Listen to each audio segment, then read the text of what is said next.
మొన్న తమిళనాడులో జరగబోతున్న ఎన్నికల్లో ఎంతో ఉత్కంఠ మధ్య ఎక్స్పెక్టేషన్స్ మధ్య పోటీ చేస్తున్న టీవీకే విజయ్ పార్టీ పోటీ చేయకముందే ఎన్నికలు జరగకముందే ఒక సీటును కోల్పోయిన పరిస్థితి.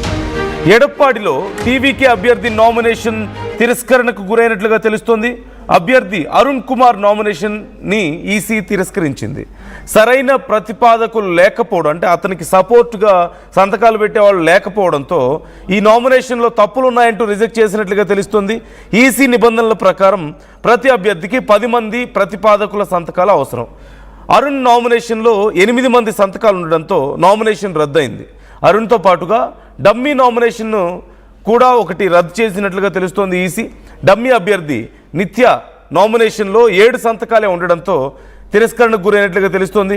ఇటీవల టీవీకే అధినేత విజయ్ నామినేషన్లలో కూడా కొన్ని లోపాలు ఉన్నాయంటూ వార్తలు రావడం మనం చూసాం.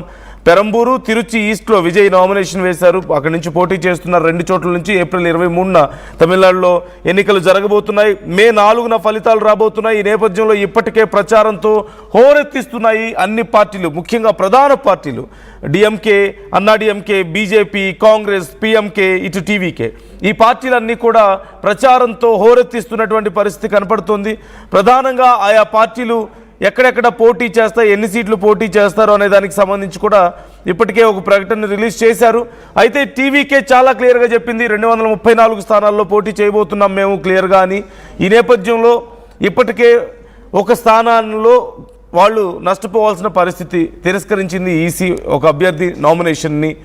ఈ నేపథ్యంలో విజయ్కి సంబంధించిన నామినేషన్లలో సైతం కొన్ని మిస్టేక్స్ ఉన్నాయని, ఆయనకి సంబంధించిన కొన్ని కేసులకు సంబంధించిన వివరాలు తప్పుగా ఉన్నాయని 2 చోట్ల పోటీ చేస్తున్న నేపథ్యంలో పెరంబూర్, తిరుచి ఈస్ట్లో ఈ 2 చోట్ల ఇచ్చినటువంటి సెట్స్లో డిఫరెంట్ డీటెయిల్స్ ఉన్నాయి కేసులకు సంబంధించి అంటూ అప్పుడు పెద్ద వార్తలు రావడం మనం చూసాం. అయితే మల్టిపుల్ సెట్స్ సమర్పిస్తారు కాబట్టి మిగతా సెట్స్లో కరెక్ట్గా ఉండడంతో వాటిని కన్సిడర్ చేసినట్లుగా కనపడుతుంది. ఈ నేపథ్యంలో ఇప్పుడు విజయ్ ఇప్పటికే ప్రీపోల్ ఫలితాలకు సంబంధించి విజయ్ ఏమాత్రం పర్ఫార్మెన్స్ చేయబోతున్నారు ఈ ఎన్నికల్లో అనేది మనం చూస్తున్నాం. ప్రీపోల్ సర్వేల్లో చాలా వరకు సుమారుగా 8 నుంచి 20 సీట్ల లోపు, మ్యాక్సిమం 20 సీట్స్, మినిమం కొన్ని చోట్ల 2-3 సీట్లు కూడా చెప్తున్నారు కొంతమంది. బట్ యావరేజ్గా ఒక 8 సీట్స్ వరకు గెలిచే అవకాశం ఉంది అని చెప్తున్నారు. ఈ నేపథ్యంలో అరౌండ్ ఒక 20% వరకు ఆయనకి ఓట్ బ్యాంక్ రావచ్చు అని కూడా చెప్తున్నారు. సో ఈ విషయంలో మరి ఎంతవరకు విజయ్ ఇన్ఫ్లుయెన్స్ చూపించగలుగుతారు? ఈ ప్రీపోల్ ఫలితాలని తారుమారు చేస్తూ విజయ్ దూసుకుపోతాడా, లేకపోతే ఎవరితో కంపేర్ చేస్తారు అనే విషయానికి సంబంధించి కూడా గతంలో పవన్ కళ్యాణ్తో కంపేర్ చేస్తున్నారు, లేదా చిరంజీవి అవుతాడు అంటున్నారు. ఇవన్నీ కాదు, మొదట్లో ఎన్టీఆర్, ఎంజీఆర్ అవుతారని చెప్పారు. ఎన్టీఆర్, ఎంజీఆర్ అయ్యే అవకాశం ఇప్పుడు ఎలాగో లేదు. విజయ్ చెప్తున్నాడు గెలవలేనని. మరోవైపు అధికారాన్ని షేర్ చేసుకోవడానికి రెడీ అని చెప్తున్నాడు, సీట్ షేర్ చేసుకోవడానికి. ఇలాంటి పరిస్థితుల్లో ఇక బీజేపీతో కూటమి ఫిక్స్ అయిపోయిందని కూడా ఒకనొక సమయంలో వార్తలు వచ్చాయి. మనం చూసాం. ఢిల్లీకి వెళ్ళడం, సిబిఐ విచారణకు అని చెప్పి ఢిల్లీకి వెళ్ళి అక్కడ బీజేపీ నాయకులతో మంత్రాలు జరిపారని, పవన్ కళ్యాణ్ ఈ విషయంలో ఇన్వాల్వ్ అయ్యారని, ఇలా రకరకాల చర్చలు ఇక్కడ వచ్చాయి. కానీ మొత్తం మీద లేదు, సింగిల్గానే పోటీ చేస్తామంటూ చెప్పడాన్ని మనం చూసాం. సో ఇప్పుడు ఈ 2 కూటమిల్ని ఎదిరించి ఓవైపు ఖచ్చితంగా డిఎంకేనే మళ్ళీ అధికారం చేపట్టబోతోంది. సుమారుగా 140 స్థానాల వరకు డిఎంకే గెలవబోతోంది అంటూ ప్రీపోల్ సర్వేలు చెప్తున్నాయి. మరోవైపు అన్నా డిఎంకే సుమారుగా ఒక 80 స్థానాల వరకు గెలవచ్చేమో అని చెప్పి మరికొంతమంది చెప్తున్నారు. టీవీకే సుమారుగా 20 స్థానాల లోపే గెలిచే అవకాశం ఉంది అని చెప్తున్నారు. సో ఇలాంటి క్యాలిక్యులేషన్స్ వస్తున్న నేపథ్యంలో ఈ ఎన్నికల లోపు ఏదైనా ఇంకా తీవ్రమైనటువంటి ప్రభావాన్ని చూపించే అవకాశం ఉందా?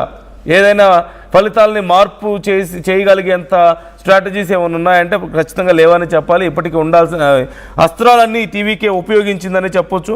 ఈ నేపథ్యంలో ఇప్పుడు ఒక సీటు కనీసం పోటీ చేయకుండా, ఎన్నిక జరగకుండానే ఒక సీటు కోల్పోవడం అనేది కొంత టీవీకేకి నష్టం చేసే అంశం అని చెప్పాలి. మొత్తం అన్ని స్థానాల్లోనూ పోటీ చేస్తున్నారు. మరోవైపు ఇప్పుడు టీవీకే కొంత ఓటు బ్యాంకును చేల్చబోతోంది అంటున్నారు. అప్రాక్సిమేట్లీ 20% వరకు ఇన్ఫ్లుయెన్స్, 20, కొంతమంది 40% కూడా ఇన్ఫ్లుయెన్స్ చూపిస్తారు అని చెప్తున్నారు. 40% ఛాన్స్ లేకపోయినా అరౌండ్ 20% అయితే ఖచ్చితంగా ఇన్ఫ్లుయెన్స్ చూపించగలుగుతారు. ఆ 20% ఇన్ఫ్లుయెన్స్, ఆ 20% ఓట్ల చీలిక అనేది ఎవరికి నష్టం చేయబోతుంది? ఇప్పుడు ఇది కొంత గందరగోళంగా ఉంది. ఓవైపు ఖచ్చితంగా ఇది అధికార పక్షానికే నష్టం చేస్తుంది అని ఖచ్చితంగా చెప్పలేని పరిస్థితి కనపడుతుంది. అలాగని ఈ సందర్భంలో ఇటు అన్నాడీఎంకేకి ఇది కలిసి వస్తుందని ఎవరు చెప్పలేకపోతున్నారు. అసలు ఎవరి ఓట్లు చీల్చుతారు, ఎవరికి నష్టం చేస్తారు, ఎవరికి లాభం చేస్తారు, విజయ్కి ఎంతవరకు కలిసి వస్తాయి అసలు ఈ ఎన్నికలు అనేది కూడా తెలియాల్సి ఉంది. ఓవైపు మనం చూస్తూనే ఉన్నాం, డిఎంకే ఖచ్చితంగా రెండోసారి వరుసగా గెలిచి గతంలో అమ్మ జయలలిత రికార్డుని బ్రేక్ చేయాలి. 2011-16లో గెలిచారు జయలలిత వరుసగా. సుమారుగా 84 తర్వాత చూస్తే అప్పుడు ఎంజీఆర్ 2 సార్లు గెలిచిన తర్వాత ఇప్పుడు మళ్ళీ జయలలితనే గెలిచారు 2 సార్లు వరుసగా. ఆ రికార్డుని ఇప్పుడు బ్రేక్ చేయాలి అని చెప్పేసి ప్లాన్ చేస్తున్నాడు స్టాలిన్. ఎలాగైనా సరే ఇక్కడ పట్టు నిలుపుకోవాలి, డిసైడింగ్ ఫ్యాక్టర్ అవ్వాలనేది విజయ్ ప్లాన్గా కనిపిస్తోంది. ముందుగానే తమ వైపు తిప్పుకుంటే కలిసి వస్తాడని చెప్పేసి బీజేపీ ప్లాన్ చేసింది, కానీ కుదరలేదు.